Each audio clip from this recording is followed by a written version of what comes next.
So, welcome to Be Wise. Wise standing for being well, being informed, being safe, and of course, being empowered. That's a really key piece right now because, in the midst of everything that's happening, some people are feeling disempowered, people are feeling confused, and some people are anxious and would like to get their hands on some information from where they sit. And because there's so much on the internet, I thought, okay, this is a great time for us to put out some valid information that people can rely on with regards to it being sound information and useful information, and of course, relevant to our lives. I'm Kada, and you know, I love what we're doing here because it fits right within what I focus upon, which is trauma recovery. I'm a trauma recovery coach and life strategist. I've spent a lot of time building a network of people, a network of professionals who enjoy what they do and are very good at what they do. And that's what Be Wise allows to happen for these people to be brought together. Today, we have a few professionals and people who do well at coping in the midst of this COVID-19 shut in. I'll introduce to you the panelists and then we'll get started talking about the topics that I mentioned we'll be focusing upon today. Cliff Hausworth, sobriety coach.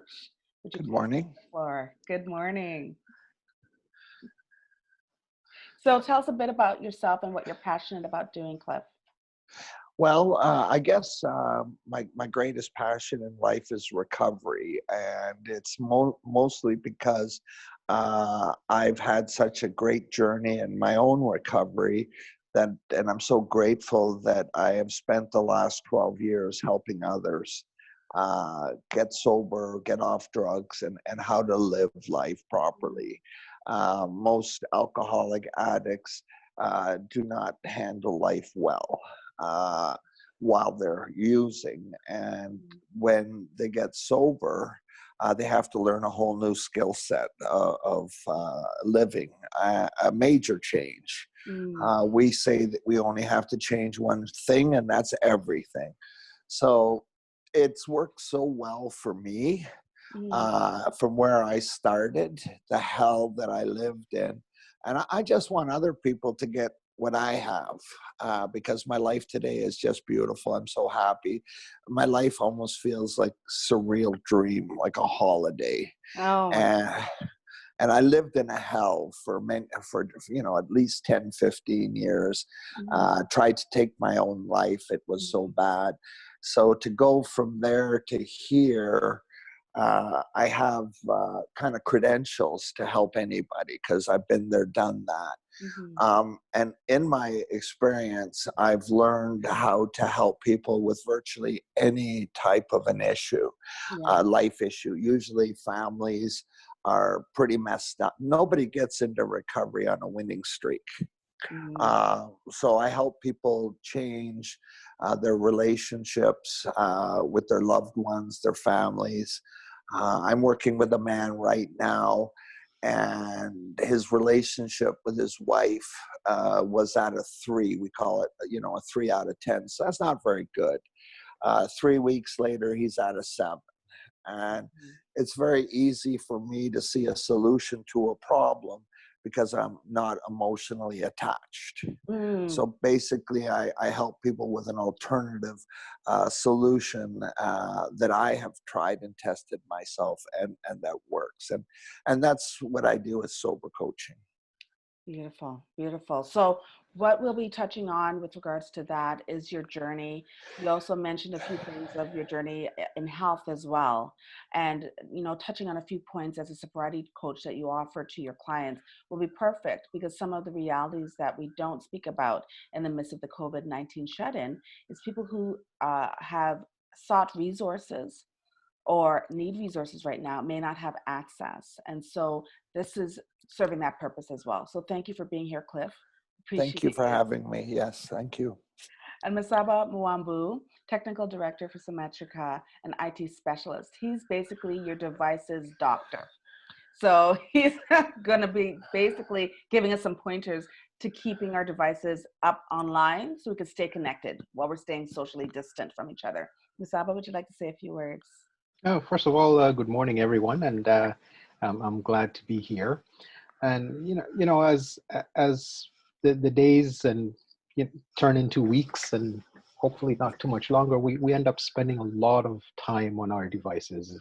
They become essential to how we function in this new age. And there's a few things that one has to do to keep them working for us. Whether we're working from home, whether we're video conferencing, or whether we're using them as distraction for our kids. Our kids are playing on them, so there's a lot of things that one can do to try and mitigate and keep that working for us. So there's no meltdowns or missed meetings, and we keep function that's kind of what I'm passionate about, and pass on a few tips and tricks. Thank you. Thank you so much, Mhm. Basava. And Day Callaghan, a parent advocate and a working mom. She's really making it work at home.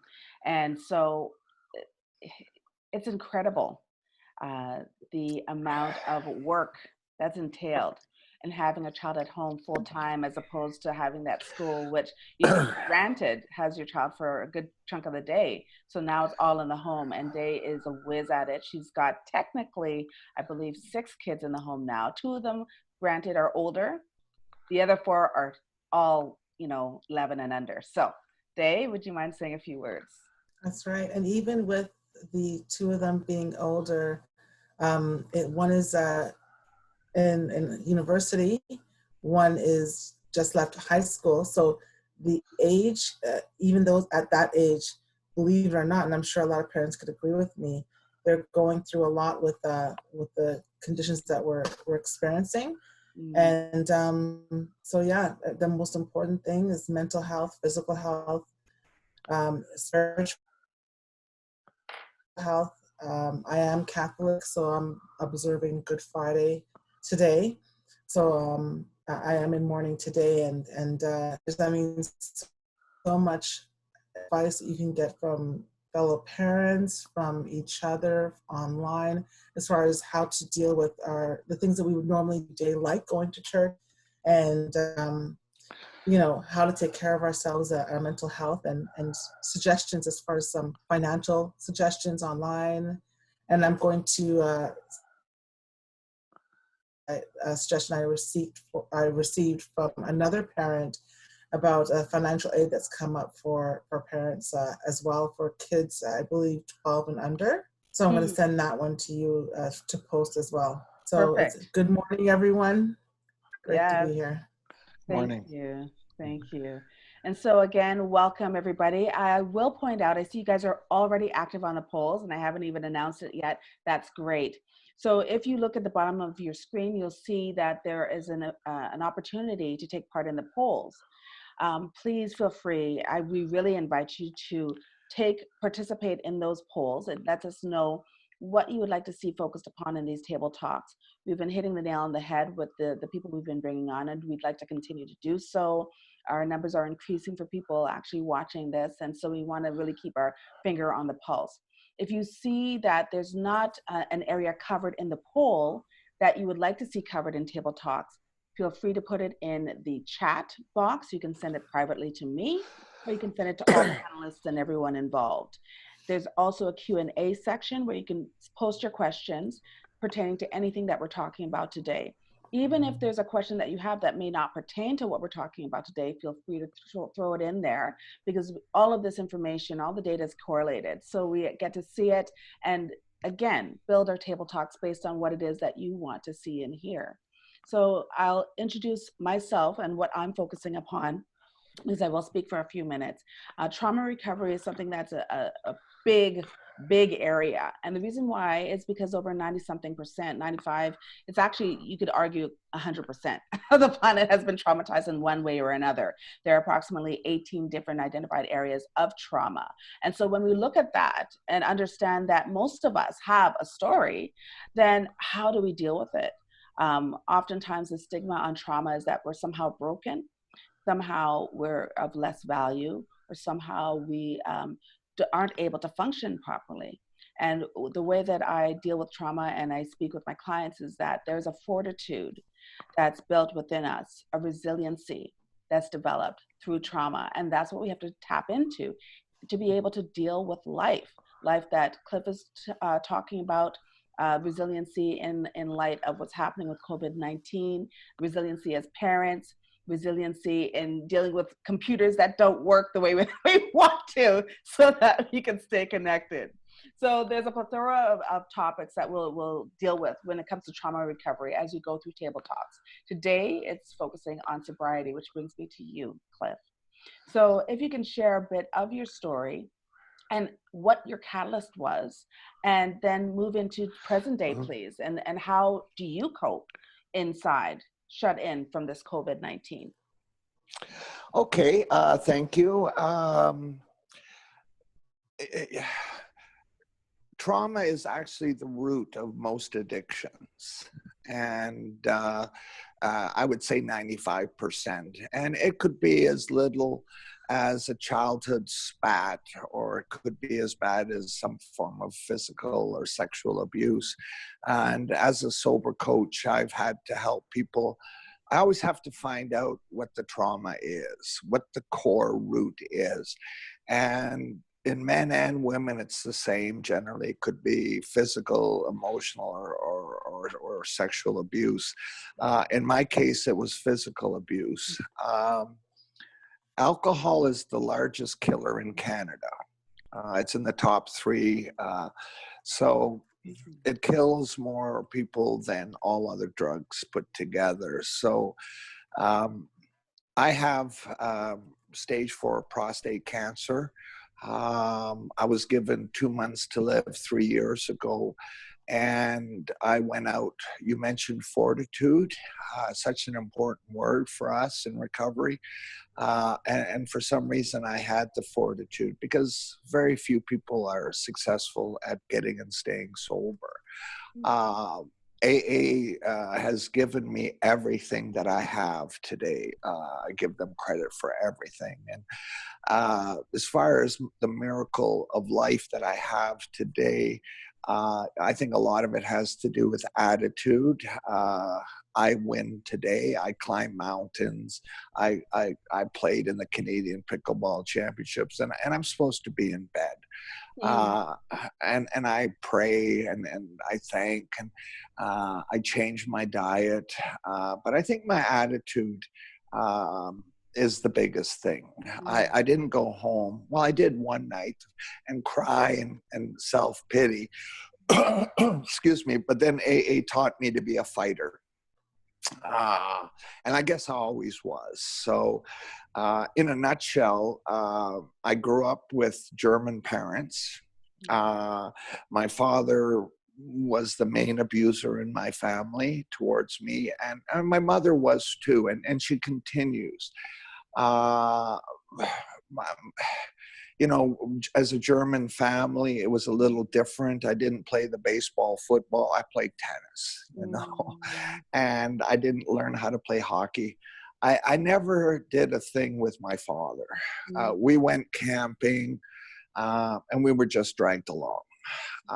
My mother was very self-centered. She didn't do much. She put a meal on the table once a day. And my father was a successful real estate agent, and he spent most of his time working. So, you know, school, I didn't behave, or I didn't live up to my parents' expectations. So they tried to force me into their will. And that's one thing you can't do to an alcoholic. Alcoholism is a disease that we are born with. I was locked in an office at night and forced to study for my father. My father was extremely angry. And when he got angry, it was such a frightening thing that dozens of times I've had to run out of the house, because once he got warmed up, I couldn't do anything about it. He tried to run me over with a car. He was also I had a drinking issue, punched, hit. My mother, wooden spoon, face slaps. So I grew up in a constant fear. Okay. I guess the worst thing that happened to me was on a Christmas Eve. I was out with my friends, and he tried to break into the door, and he was yelling at me that I would never be as good as my brother and sister. And the two of them escaped his wrath. You know, and I thought maybe I was adopted or something had happened. I couldn't understand why I was being treated like this. It was very puzzling, and I was full of fear. My nephew died of an accidental overdose 2 years ago, and my niece, she said to me, she says, Uncle Cliff, you know, I'm glad that you got all the abuse so that my mother didn't have to. Yeah, because I believe my father needed somewhere to put his anger at. I don't know where his anger came from and why it was direct. I spent a lot of my time in sobriety trying to understand that. And he lied about, he was a prisoner of war. At his age, he would have seen some sort of action in Germany, and it probably came from that, but I was never told. So I remember I ended up on the steps of a treatment center in Toronto, Renascent, a marvelous place. And nobody in my family or friends ever went to AA or to recovery. So, you know, I was sitting on the steps weeping and thinking my dad was right. I'm no good. You know, I'm useless. I'm worthless. And that's how my journey of recovery started. I didn't understand the disease model, and alcoholism is a disease in the US and Canada by their medical associations. So I ended up staying there. I tried to crash my car. I did crash my car into a wall because I hated my life so badly. And I can remember when I was driving into that wall in Mississauga thinking, thank God this is going to be over, the hell. And I had been planning this since I was 20, which is a terrible way to live. I didn't understand anything. And, you know, I had a good brain and I was expected to do better and so forth. So I'm sitting out in front of the stairs and I'm thinking, you know, I'm crying. My dad was right. My dad taught me that I was no good. Okay. And I was a fairly good athlete, but never as good as I could have because I wouldn't allow myself to excel because I knew I was no good. It impacted most of my life. When I went to another treatment center in Brockville, the man who sponsors me, he'd heard me whining about my father, and once the blaming ends, the recovery begins. May I interject for a moment to ask a question on that? Sure. Because there are so many points in what you were saying that can be triggering for some, that can be held in common by the people who are listening and watching, because there are legs on trauma that are common across all traumas. You know, the absorption of somebody else's pain because they've transmitted it through physical abuse, emotional abuse, whatever it may be that's happening. Now, the key piece of what you said, you hit this rock bottom, so to speak, that people talk about. And you were in a space where, okay, this has got to end. I'm curious as to, obviously it didn't work going into the wall, right? It didn't work. Right. You had to go through some kind of recovery physically from that. 12 days in a hospital. Yeah. Now, what was the catalyst? Was the catalyst that accident that made you say, okay, I've got to straighten up? What is it that happened that made you realize, wait a minute, there's something that can be done. There's some hope. And how did you get to that point where you said, okay, I'm going to do this? Well, after I left the hospital, I ended up at a place called Porter Place up in Newmarket, a shelter. And, you know, I lived quite a lifestyle. And I had some clarity because I wasn't using drugs. And basically, I was fear motivated. Oh. I did not want to go back. I mean, I didn't go into detail. It wasn't only him. My whole life was just awful. And it was fear motivated because once I had some sobriety or not drinking, I was afraid of that. And I kind of decided that I'm going to do whatever it takes to change my life. And I had no idea where it would end up. All I knew was I wasn't going to go back to that. That's simple as that. That piece right there is incredible. Two things. One, you said you didn't know the unknown. So there are people that are, we talked about this before, that are shut in. Perhaps they've got access to something that they are addicted to. We could be talking about alcohol. There are many other things that we are addicted to as people. And some people are not getting access to what they need.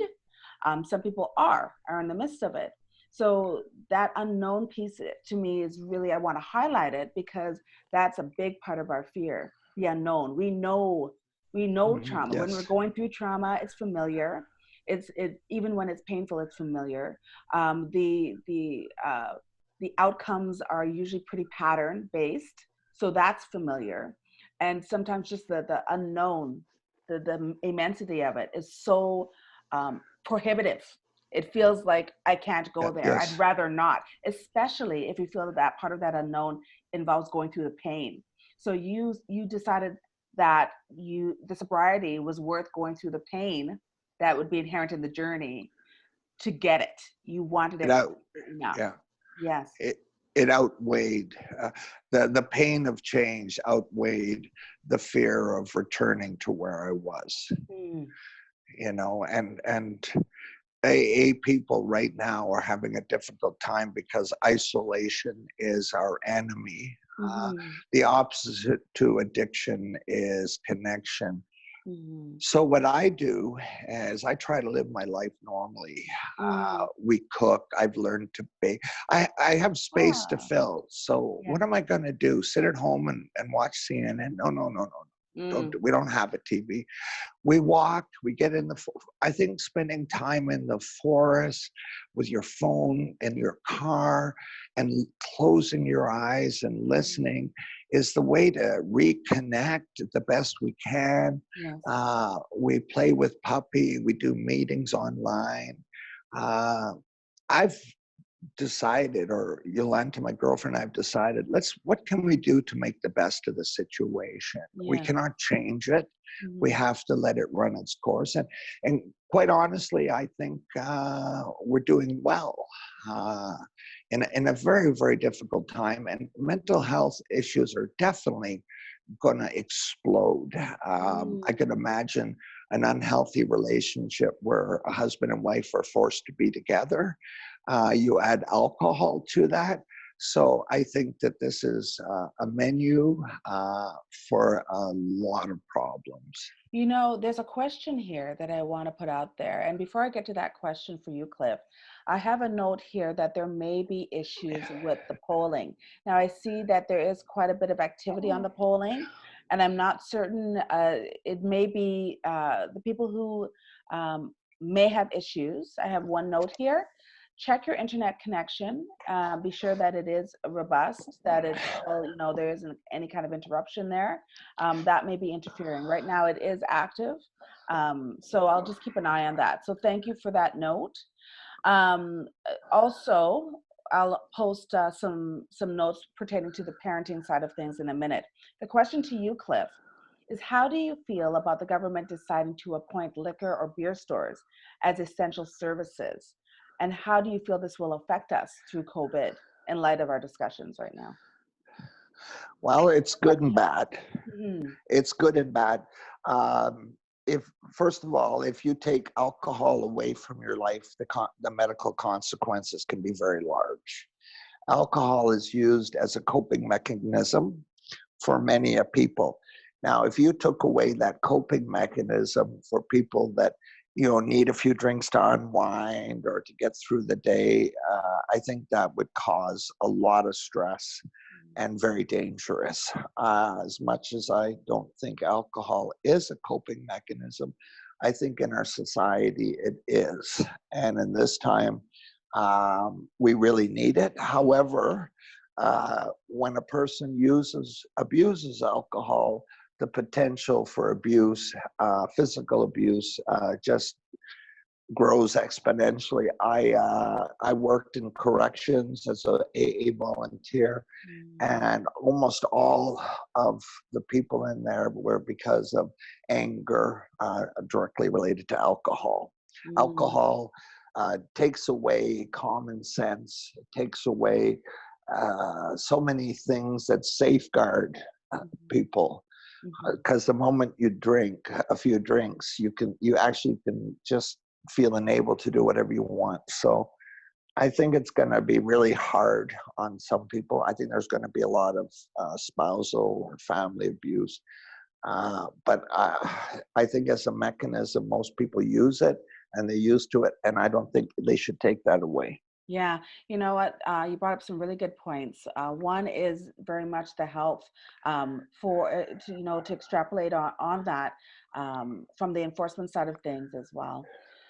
If we were to pull that out immediately, we'd have a lot of medical emergencies, which would increase the volume on the hospitals and the medical care, the system which we can't afford right now. So it's really one of those lesser of two evils, if you want to construe it that way.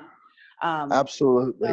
It's a tough call, and there are many people who have been judging to say, wait a minute, how are you marking that essential liquor and beer, especially if people are not in the space of addiction or trauma recovery, or just maybe don't have a care for liquor or beer. But there's a balancing act that needs to happen, and the spike that you said is going to happen has happened. We have spikes in incidents of domestic violence as we speak. Home is not a safe space for everyone, and people are stuck. And so that's another reason for these BeWISE table talks won't keep people safe. However, it will offer information for those who may know someone who may be in an unsafe situation. It offers some social connection for people who are feeling isolated in neglectful situations, in abusive situations. It's a really tough side of discussions, because a lot of people don't want to talk about these things. We feel hopeless sometimes when we look at it. What can we do? What can we do? And what I tell people is pass on information like this. It doesn't have to be BeWISE. Any online resource that you know of, there's absolutely no reason why we should not be passing this information on. None whatsoever. Because people need it. People need the information. And you mentioned, when in sharing your story, for which I'm very grateful, Cliff, thank you for sharing all of that. You mentioned, that you had the compassion to recognize that there was something your father was dealing with. In the midst of taking the brunt of what he was doing, as an adult looking back, you're able to acknowledge that there was stuff he was dealing with. And that brings us to parenting day. We're not living in a utopia. And on that note, utopia always has a dystopia. There's always a balance. So when we are in our homes and people are saying you should do this as a parent, you should do that as a parent, sometimes people are saying that not having young children themselves, not dealing with the situation of having them around, when they're going through their own stressors and how to deal with that and still deal with your own stuff. That takes a lot. It takes support. It takes good information. And Day, that's why I have you here. And I'd like to bring you onto the floor now to discuss what mechanisms, what tools are you using to deal with 6 kids in your house right now? Thank you, Cliff, once again. Thank you. Well, one of the tools that we did use, I'm not sure if you could see it behind me, was the scheduling on the blackboard. Yes. We did one of those taped blackboards that we just happened to have and put scheduling on there. And the reason why we did that is because the kids were very used to routine while they were in school and knowing what will happen each day at the same time every day. So that scheduling got thrown up in the air on Monday as soon as school got back on. And, the kids could see we were pulling our hair out and really tried to take advantage quite a bit But I mean, sometimes it feels like you're going crazy. I mean, they do not allow any space, especially with so many people in our household. We have 9 people in our home right now, and there's no space to go find a quiet corner most times. That's why I kind of appreciate this early morning one, because they're still asleep. But if they knew, they'd get up early, I'm sure. So it's I mean, I think one of the most important things that I want to make sure to put out there was for the caregivers, the parents, mothers, fathers, legal guardians, to take care of themselves physically, mentally, spiritually, and that is super important. I mean, we tend to neglect taking care of ourselves quite a bit. We have to look after some of us working at home, some of us, handling the children, and all the stress that's piled upon us. Then we have to now administer the education and get used to the whatever online that they're using to help teach the children. So it just gets so crazy. And so we're in the process of creating a new schedule for the kids, but it also helped ourselves as well, because you can schedule in times where it's a downtime. And that might be the time to take the shower that you never get to take, or that might be the time to have a chat with some other parents. Or it's just so important to take care of yourself. Like, number one, for yourself, and the kids see you taking care of yourself. And as we all know, that helps teach them how to take care of themselves. And also if once you get into that habit, they start to realize that when you say, right now, as you can see on the board, it's downtime, that they can't keep on going at you. And if you be more consistent, it's harder for them to pick at you like they like to do until they get what they want. So there's so many provisions that I'm hearing about, especially on CBC, about positive mental health support. I would encourage people to look for the method that's right for them, or the way that, whether it be talking to someone, journaling, video journaling, having quiet time, whatever it is that works best for you. We have so many online resources. I would encourage parents to take a moment when they can and look up that online resource that works best for them. It's so important, just like our physical activity is important. The other thing that seems to be dwindling very quickly is our food supply. We had some food and we were excited about it, and then the kids just saw food and just started eating and eating and eating. So we decided in our household to actually write down what we have and then plan out meals, and also plan out quick meals for when we don't want to do meals. So I'm going to interrupt just quickly because you're doing the robot thing. So I want to make sure the important information that you're sharing gets repeated so that people catch it, just in case it's frozen for other people. Oh, completely frozen. So what I'll do is point while Day is unfreezing or thawing out. I'll ask you to look into the chat when it comes to finances. There's a link that was shared by Day sitting there. She's absolutely on point when she speaks about online resources, and it's not tough to find. You can Google whatever it is that you're looking for. What I would advise people to be mindful of is the URL. That's the address of the website that you're going to make sure that it's actually safe, because there are plenty of fraudsters out there taking advantage right now. It looks like there's technical difficulties on Day's part, so I will actually use that to segue into Musaba's area when it comes to looking online for the resources, which she so accurately pointed out is a great place to go. Musaba, if you talk about staying safe while doing so, and just recognizing things that may not be so safe to tap into as a resource. Oh, absolutely. Saying these days, I know at least for me, you've been spending a lot more time in front of our devices, and you'd be surprised as to how many devices in your house that are online. Your phone, your tablet, your computer, your if you have lights, your smart lights, and all these things can be avenues that, because not only are we talking about viruses in terms of our physical things that we know, you wash your hands and take care, but there's also a lot of computer viruses and all that type of stuff. So all these devices can be avenues to come in. So I think in this thing, one has to look at it from a common sense thing approach. For example, especially when you look at our kids also are spending a lot of time online. So I think a few common things have to be looked at. For example, I'll throw out some words and then describe them. For example, phishing. It's commonly used by criminals, cyber criminals, to get access to our devices. But what is it? Spelled PHISING as opposed to the other type of phishing. Mm-hmm.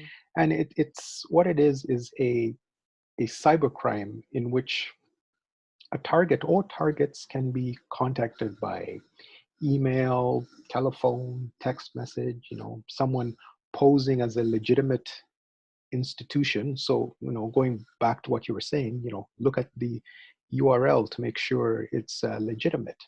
And it's basically to lure individuals into providing, sensitive information, personally identifiable information, banking, credit card details, passwords.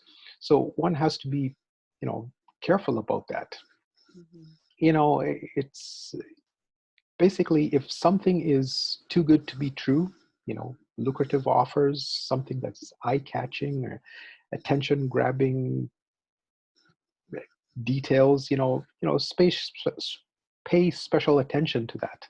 Mm-hmm. I think there was one time last year, I forget how many emails I got. I must have won $1 trillion. I was winning billions of dollars every week. So yeah, right now, there are a few scams going on. One of them is getting masks or alcohol wipes and that sort of thing online for supposedly great deals. And so because there are shortages for these things in a time when people are really cognizant or even paranoid about keeping clean and keeping safe, people are falling for these scams. So it's really, really key what Masaba is talking about. Fraudsters, what they do is they take the pulse of current events, contemporary events, and then they turn it towards their benefit always. And what they can do is they can spoof. They can basically take a phone number that looks like it may be the Toronto police and call you from that number and say, we would need some money from you to donate, or you owe some money from the CRA, and it may look like a CRA number. So just be cognizant of what Masaba is talking about. People will actually use COVID-19 right now in order to get you to pay money online, go out and send money to them, or give up very personal information, especially in light of all these hits online for the government for support, financial support. Everybody's doing it online right now. Nobody's going to offices. So there are different sites that are not valid sites where people are putting in their birthday, their SIN number, and all kinds of information that makes them vulnerable to future fraud. So yeah, definitely. Thank you, Masaba, for touching on that very much. And thank you for allowing that interruption. Please go ahead. No, no worries. Yeah, just to go a little further to what you said. When you get emails, a lot of them have hyperlinks. So one thing one can do is just hover without necessarily clicking on it. Just hover your mouse over that hyperlink, and it will show where it is actually going. So something. So make sure that you're not redirected to a place that could be malicious. Anything that has a sense of urgency, let's say, oh, you have to act now. If wipes, sanitization products are running out, you have to act now. Well, you always got to take it with a pinch of salt. Any attachments that come in, just if you don't know where it's coming from, don't open it. Yes. Um, And please, I invite you all to, if you do have questions, and I'm seeing some information here from people, thank you. If you do have questions pertaining to, online, obtaining resources, or maybe something that may have happened that you want to share, please feel free to do so, because that's how we actually all keep each other safe, is by sharing this information, getting answers to the questions, especially when our life is now online, at least for the time being. Yeah, please go ahead, Ms. Ava. mhm. So I was going to say, just make sure that all your software that you use on a regular basis is up to date. Uh, whether it's video conferencing apps like what we're doing now, make sure that it's up to date. Your operating system is up to date. Either use a free antivirus software or for a paid one, and make sure those are up to date. So that will definitely reduce on the number of incidences that might happen. And keep a backup of your computer. A lot of crime out there right now is a malware would come in and hijack your computer, or call it ransomware. And so if that happens, when you look at the number of institutions getting with that type of problem, it doesn't matter how small or how big it is, it's all over. So once you have a backup of your system and someone takes it over, well, that's okay. Restore it, and then you'll be fine. So may I ask a question about that? mhm. People, a lot of people do not back up their stuff. I know, because I've taken a lot of reports in police for systems that have been hijacked, so to speak, and ransoms asked. And then I'm told that there is no backup. So that tells me that either people do not know how to do it, or they find that it's just too onerous. Is there an easy way? What would you recommend to be the easiest way for someone to back up their systems? Oh, that's a that's a tough question, because there's so many instances. It depends upon. Let me put it this way: if you feel something is important, and you look at what you do, how important? Like, if you were to lose it, Mm-hmm. what would it be like tomorrow? Would you be able to still function? Mm-hmm. So everyone takes what they call important differently. Mm-hmm. So it is what you consider important that you back up. Yes. Mm-hmm. Um, so for everyone, it's hard to give a general statement that, okay, everyone should do this.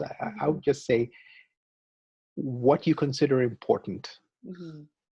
have a backup of that. Have a backup. And when you say a backup, is that a small storage, or how do people determine It can be anything. It can be Okay. anything. For example, if you use an Apple product, Mm-hmm. there's people store their backup in the iCloud. Mm-hmm. If it's a phone device, like say a Samsung offers their own type of backup, Mm-hmm. or most companies offer some kind of cloud solution for backup, or for people who are maybe more technically savvy, might have a backup at home and have some storage there. Okay. There's so many different ways of doing it. Yes. Just make sure you have a fob, a flash drive. Okay. Keep your sensitive information on there. Yes. Yes. If you've purchased software, keep your registration number somewhere, so that if you have to reinstall it, you have you can do that. And above all, like banking information, don't just keep it in a notepad on your computer, because if someone gets into it, it's wide open. Like, don't call it TD Bank, my password, my bank card, and leave it there. At least most softwares with Apple or Windows have some form of encryption. So at least encrypt that information so that if someone gets in, they don't have access to all your stuff. That's very good information. I do have a question here from the attendees, and before I get to that question, what I want to point out is that there are people who, if they have the capacity, who have all of their sensitive information on one computer that never goes online at all, and another computer that they do all their surfing on. So if something happens, their personal information does not get targeted and taken away. And I love the fact that you said name those files something different, you know, so that, you know, if anyone were to take a look at it, they won't immediately know that's what it is. You know, if the Foster's got to be in your stuff, make them work for it. So, you know, the whole, you know, world that we're living in right now has changed a bit. And for some people, the cloud solution, you know, checking with your service provider, perhaps, that's where you can get credible information as to cloud solution. It's perfect. Or the fob piece I like too, because that's a physical thing. I tend towards the physical. I like to have, you know, physical grasp of where my important information is. So it just depends on what you tend towards. The question from the floor is, so how, there's so much info floating around online about COVID-19 and what to do about it. How do you decipher what's true from what's not? You're right. There's so much misinformation out there. I think one has to look at reputable sources. I don't think one should get their information from, you know, BuzzFeed or or something else. You know, go to a reputable news source. Research it, and don't take just one answer. Look to see if there's a corroboration for that piece of information. Don't pick the first thing because it has been sensationalized. You know, like this is the cure. Take this, and your immune system will be boosted, and you'll get that. Always take everything, you know, double check, triple check. Once you have done that corroboration, then you know, go with it. Perfect. And you know that's so true. There's so much information out there, and one reliable source, as Masaba mentioned, to go to when it comes to reliable sources, government sources tend to be, in light of what's happening here, a good place to go, a good place to start. And oftentimes, the government websites will also have other websites, other resources that they'll refer you to, and you can bet that the ones that are listed on government sites won't be, you know, the BuzzFeed. Can you see my face? We can hear you. We can't see you. Oh, I'm sorry. Sorry about that. That's okay. We're actually going to come back to you to wrap up for a minute. But when it comes to getting that information, as Masaba mentioned, from a credible source, that's really key. You mentioned immune boosting, and that actually brings me into my area a little bit, because I'm a trauma recovery coach and also trained as a holistic practitioner. So there are many things that are in our houses, and that's what I want to speak on today with regards to trauma recovery. Not everybody thinks about trauma recovery as a mind, body, soul thing, but it is. It is mind, body, and soul, because trauma affects our mind, our body, and our soul. So in dealing with it and being able to cope within our homes, we got to look at all those areas. For one, Cliff mentioned grounding, going outside. Not everybody does want to be outside. So what do? How do you ground? If it's not a walk outside, then what areas of stillness do you find? I mentioned in past table talks to create that bubble before going to bed, after getting up, just even 5 minutes. It doesn't have to be a full-on meditation. Not everybody meditates, and some people fall asleep while doing so, which we've always spoken about. We've also spoken about that. But for trauma recovery or dealing with stuff and being stuck inside during this COVID-19, it's really important to find a way to ground. If it's still quiet time that you need, then carve it out. Day mentioned very accurately that oftentimes we leave ourselves as a last, whether we're caretaking or not. We tend to just kind of leave that to the very last thing. And if it drops off the plate, it drops off the plate. But what happens is that we all know that analogy of the, being in an airplane. If you don't put the mask on first and then you're trying to help somebody else, it's not going to happen. How are you going to put the mask on a child or another person that you care about if you're failing and possibly dying, right? And going through trauma, it can feel a little bit like dying inside. So that stillness is really key, at least 5 minutes a day. If you can get outside, it doesn't have to be with interacting with other people. You can step outside your door, the door of your building, find a spot where there's nobody else, and just take a breath. Let your feet hit the ground outside of your home, because we have recycled air in our spaces, particularly in North America where we go through these seasons. So it's a lot of recycled air. Getting outside into nature is a really key thing. The other piece, when it comes to trauma recovery and being inside and coping, is looking at the thoughts that run through our head. Cliff, you touch on a lot of beautiful key points, and one of them has to do with our inside voice. And Cliff, you're sharing as you were going through your process of living and sharing your story, where the inside voice, we're the harshest critic. And post-trauma, we're really brutal. There's nothing that anybody else can say to a person that's worse than what's coming in the head, the record. So what I ask people is to pay attention for a minute. We have thousands of thoughts per second a day. That's how quick our mind works. And if we have not, like all in here, oh my gosh. But we don't pay attention to it. Our magnificent, miraculous body and mind and spirit is constructed so that we don't have to pay attention. I don't have to pay attention to my heart for it to beat. I don't have to pay attention to my lungs to breathe. Thank goodness, I'd be dead. So it's the same thing with our mind. It's always going, and we've only tapped into a small fraction of our brain.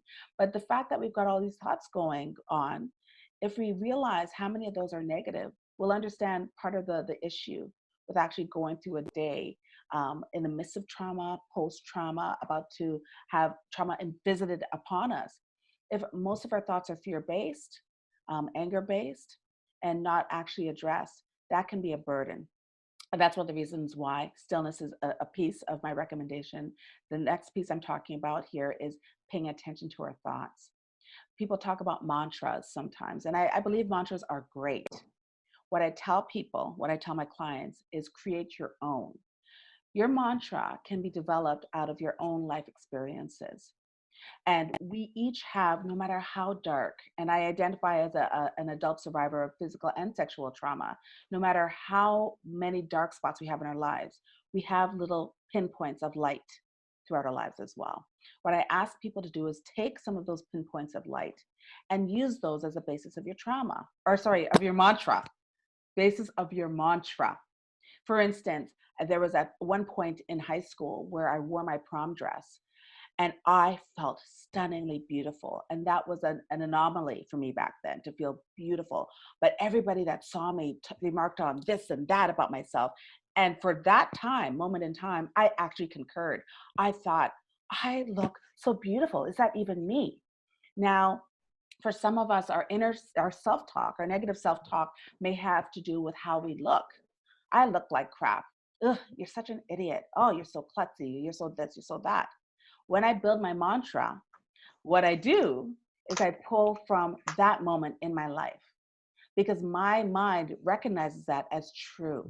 I'm not adopting somebody else's mantra. I'm not just looking in the mirror and saying, hey, you're stunningly beautiful, which is okay. That's fine. But why? My mind may call BS on that. My mind may say, you don't look good. Who are you lying to? You look like crap. But if I'm building my mantra out of, you are beautiful. Every time I think you look like crap, I counter it with a balancing mantra. You are beautiful. And I pull on that moment in my life when I did feel beautiful. What we're doing is creating new connections, synaptic connections. We're countering that self-talk.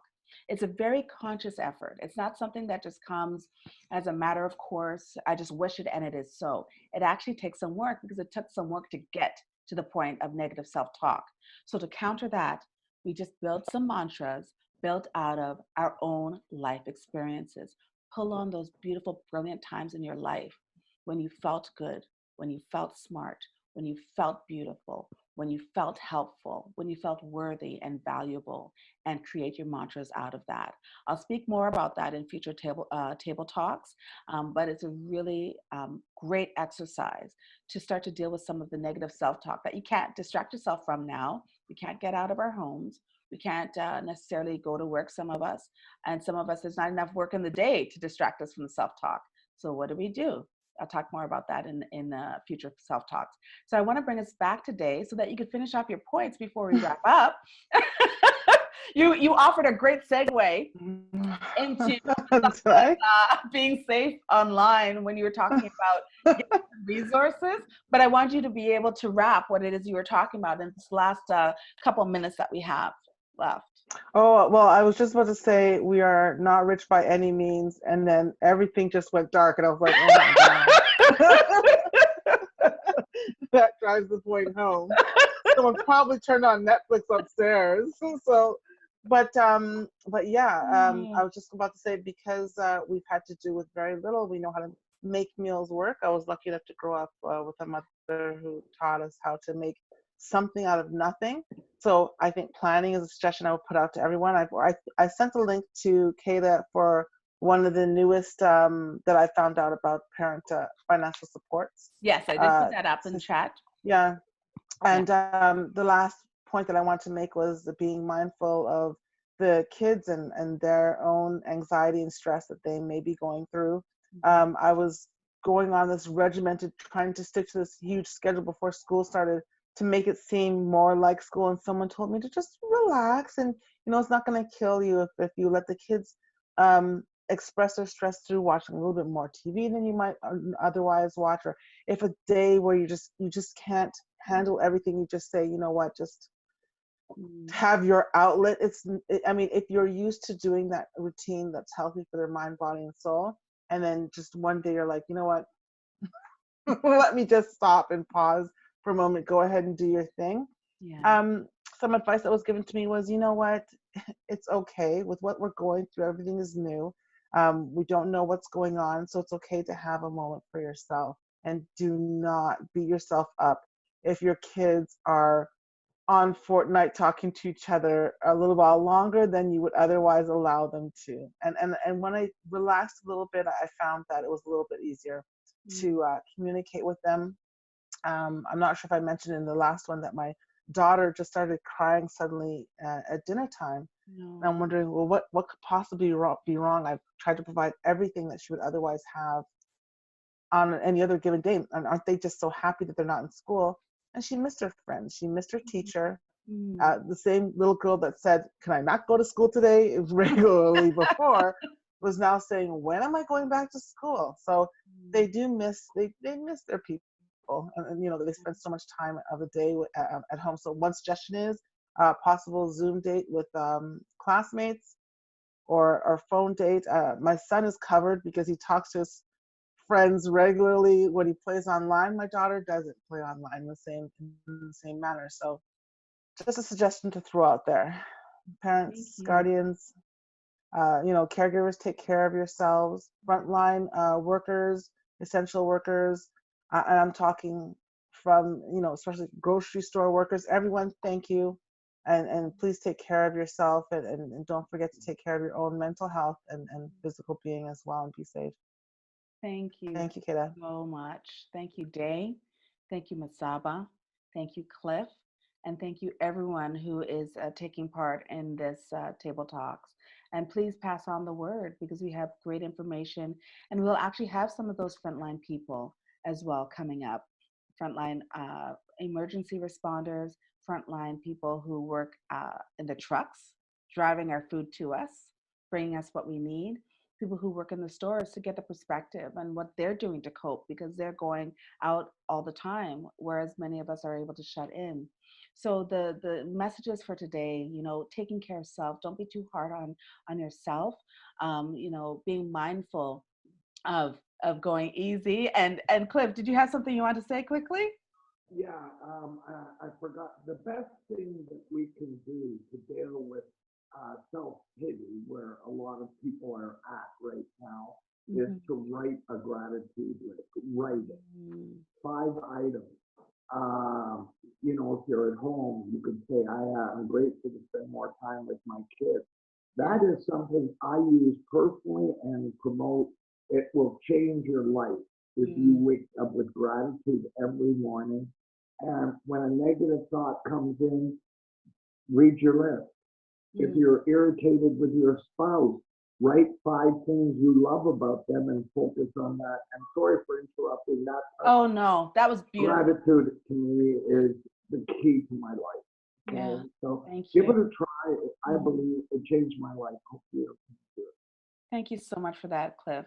Between the journaling that they spoke about and the gratitude journaling, it's an amazing tool. Writing down, it's an amazing tool. And for those who may not want to write down, voice recording. Most of us have phones. We have a device because we're here today together. So using that as a recording if you don't want to write, but capturing that because we actually multiply what we focus on. That's the way I live my life. It's always been that way. What I focus on gets bigger, and what I ignore just kind of depletes. And there's a saying, an indigenous saying that talks about the two wolves. One is, that wolf of anger and rage, and if you want to denote evil to it, that's fine.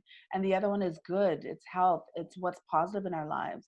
And the one that we feed is the one that grows. So that gratitude journal, the journaling that's been spoken about, taking care of ourselves, taking care of our devices, like Masaba spoke about, so that we can stay connected. All of these things can create an environment of positivity and balance. And it's not just about happy, happy, joy, joy, stay happy all the time. It's about being resilient and being able to understand that there are ups and downs. And when there are downs, there will be an up. That's inevitable because change is inevitable. I really appreciate all of you, and I wish you the very best of what you need today. Peace to you as well, Cliff. I really look forward to having you all back, both participants and panelists. Remember to be true to you and be well, be informed, be safe, and be empowered. Take care.